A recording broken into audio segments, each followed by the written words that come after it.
Hi friends, it's Miss Alicia. This week is Fire Safety Week. So I have my special helper Briella here, and she is going to help us learn about some good fire safety tips, okay? So I am going to turn the camera to Briella, and I am going to let her give all of you friends some useful and helpful fire safety information. Hi friends, so I'm Firefighter Briella, and if you see any firefighter who has a costume, just say, "Hi, thank you for being so brave for us if there's an emergency and if there's a fire. And if there's ever a fire, get low, and stay there until you can come out the building." So what's the most important thing if there's a fire? To have a what? To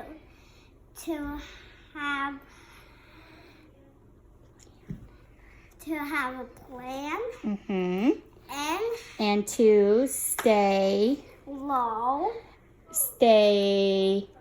calm, right? To stay calm. You want to show our friends what you're playing with right now? What is that? It's my fire hose. Your fire hose. And what comes out of a fire hose? Water. What do they use the water for?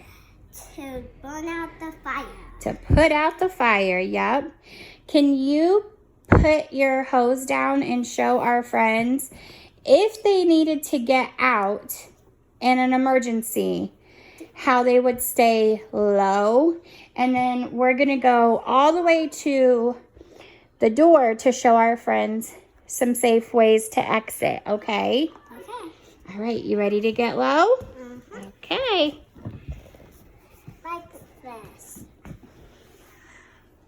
Go all the way out. Oh, see how she's staying low? Because friends, when there's a fire, just 1 minute, Bree. When there's a fire, smoke usually hurts more people than the actual fire does. So staying low will help you to not breathe in as much smoke that can hurt your lungs. So you want to make sure that when you're getting out of a fire, you stay low. What are you grabbing that for, Bree? So I can do this. Oh, so see, she found something close that she could grab. You might find a blanket or a jacket or a cover, something cloth that you can use to cover your mouth to keep you from breathing in so much smoke. And she's going to do one more thing with that to keep us safe, to keep herself safe.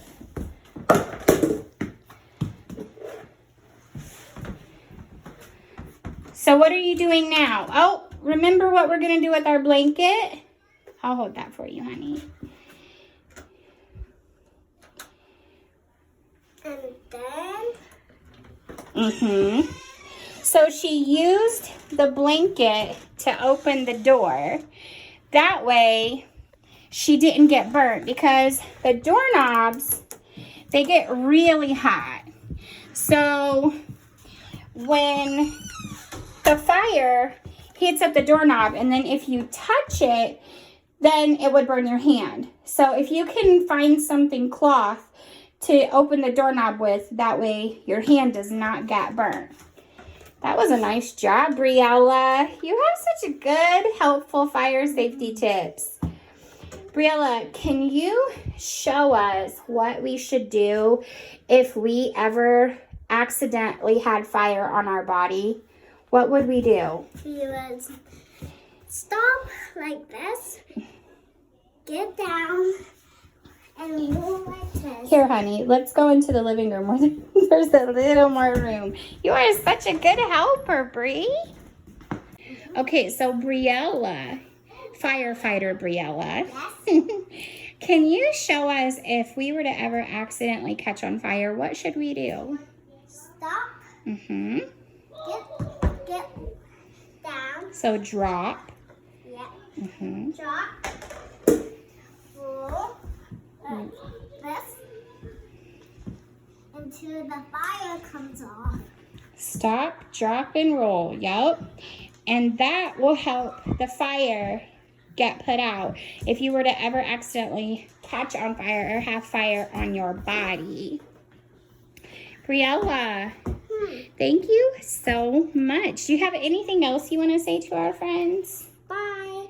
Be safe, and if you have a fire in your building, do what I did and call 911 so you can get cops and the firefighters to work like a team to take the fire out. You Bye. are amazing. Be Thank safe. you. And you're welcome. Be safe. So friends, now that firefighter Briella has given us some very useful fire safety tips that I personally think she did an amazing job on, she was so excited to talk to you friends about fire safety. So I now would like to do an activity, and it is a fire safety sensory bag. So I am going to face the camera down, that way you friends can see what I'm doing. Okay friends, so for our activity today, our fire safety sensory bags, we will need a Ziploc bag, a Sharpie, and then orange, red, and yellow paint, and tape to tape the top of your sensory bag so that it doesn't leak. So first things first, I am just going to draw some flames on my bag. Now, they don't have to be perfect. I never claimed to be an artist, but you know, you can make it your own. However you want your flames to look. After you draw your flames, you're going to open up the bag.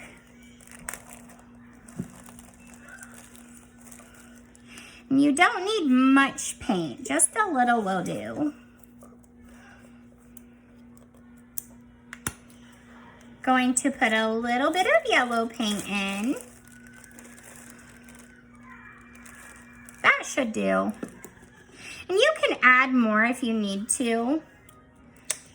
We're going to put some red paint. And if you keep the paint separate when you put them in, it will make mixing them together a lot more fun. And then some orange paint. So you see you have yellow, red, and orange. Don't forget to have your Fin Big help you with your sensory bag. And then once you have your paint in, you're going to close the top. Make sure you have as much air out of it as you can without mixing all the paints up yet.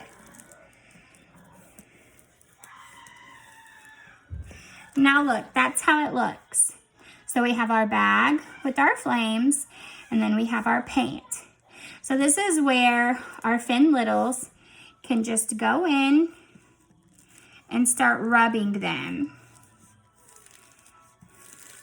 And mixing the colors, you can turn the bag, move them around in other directions. And you know, you could even put, if you wanted to, Fin Bigs, you could put other things in here.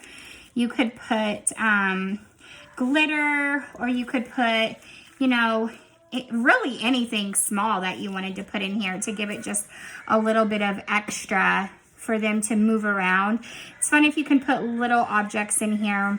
If it's appropriate, age appropriate for your child and it's not a safety hazard, you could put beads in here. Anything that they could like move around inside the bag.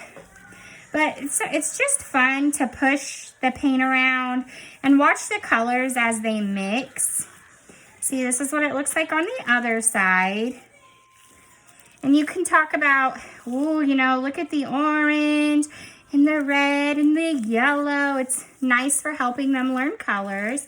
And what I would do while doing this activity is slide some of those fire safety tips into the conversation and just say, you know, what's the most important thing in case of a fire? And then you would talk to your child about staying calm and just talking to them about fire safety. Talk to them about your plan at home and use the art activity as a calming way to teach them about fire safety. Once you have it how you want it, I mean, at this point, you could add more paint in there if you wanted to. It's completely up to you how squishy you would like your bag. This is fine for me right now, just because I'm just showing you how to make one. Then you would just take your duct tape, two pieces. It doesn't have to be perfect, because if it's too short, you can add more. If it's too long, you can overlap. And then just slide some. You want to leave half of it off of the bag. So I'll flip it around and show you what I mean. I'm going to go down about halfway. See how here's where my bag ends, and there's still quite a bit of tape there. And then you're going to put your second piece even with the first piece, flip it again, and then fold your ends. Give it a nice press. And that will keep your paint from leaking out of the top when the children play with the bag. So that is our Fire Safety Sensory bag. So Finbigs, fires can, be a scary thing for everybody. And they often happen very unexpectedly, and they grow very fast. So the most important thing is to always have a plan in place. And, at school, you're aware that your child practices fire safety drills. I know at Family Enrichment Network, we do them once a month. And it can also be very helpful to have practice safety drills at your own home.